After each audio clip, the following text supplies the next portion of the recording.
because every part of the certain machine is light in weight, the machine as a whole is light in weight.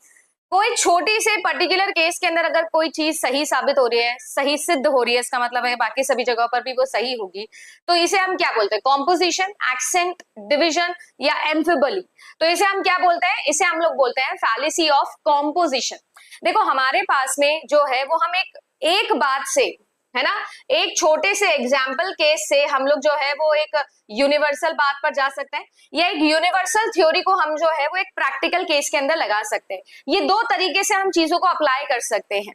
अब अगर आप एक छोटे से example case के अंदर कोई चीज सही साबित हुई है और उसको आप यूनिवर्सल थ्योरी बना रहे हो कि यूनिवर्सली सबके लिए वो साबित होगी, सो इस चीज को हम लोग बोलते हैं कि आप छोटी छोटी चीजों को मिला के एक बड़ी थ्योरी बना रहे हो। कॉम्पोजिशन, कॉम्पोजिशन मतलब जोड़ मोड़ के बड़ा चीज बना लेना। और एक होता है डिविजन। एक पर्टिकुलर केस में अगर एक यूनिवर्सल एक्ट हो रही है थ्योरी, उसे आप हर चीज पे लगा दो।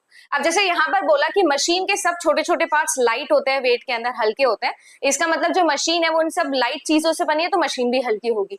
इस तरीके के लॉजिक के झोल में हम इसे बोलते हैं फैलेसी ऑफ कॉम्पोजिशन।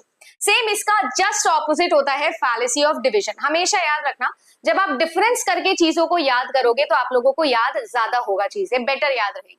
बिल्कुल वैसे ही यहाँ पर पूछा जा रहा है फैलेसी ऑफ डिविजन में। ए इज ट्रू आपने मान लिया है, तो आपका जो ए का हर पार्ट होगा वो भी ट्रू होगा। The team is excellent, so every player must be excellent. Team बहुत अच्छा कर रही है, टीम बहुत एक्सीलेंट है, इसका मतलब जो होगा कि टीम में हर एक व्यक्ति जो है वो एक्सीलेंट होगा। इस तरीके की अगर फैलेसी आ जाती है तो इसे हम क्या बोलते हैं? फैलेसी ऑफ डिवीजन हम लोग बोलते हैं। अब मैं क्या कह रही हूँ, डिवीजन हो गया या आपके लिए जो है कॉम्पोजिशन हो गया। इससे आप लोगों के सवाल काफी बनते हैं, याद रखिएगा। मैम जी रिप्लाई नहीं देती है भाइयों। अरे कौन सा रिप्लाई नहीं दिया, कौन सा रिप्लाई नहीं दिया आपका? अब क्या मैं चिट्ठी लिखूं क्या तुझे? सारे तो रिप्लाई दे देती हूँ मैं, मुझसे ज्यादा रिप्लाई कोई नहीं देता होगा। अब तो चिट्ठी लिखना ही बाकी रहा दोस्त।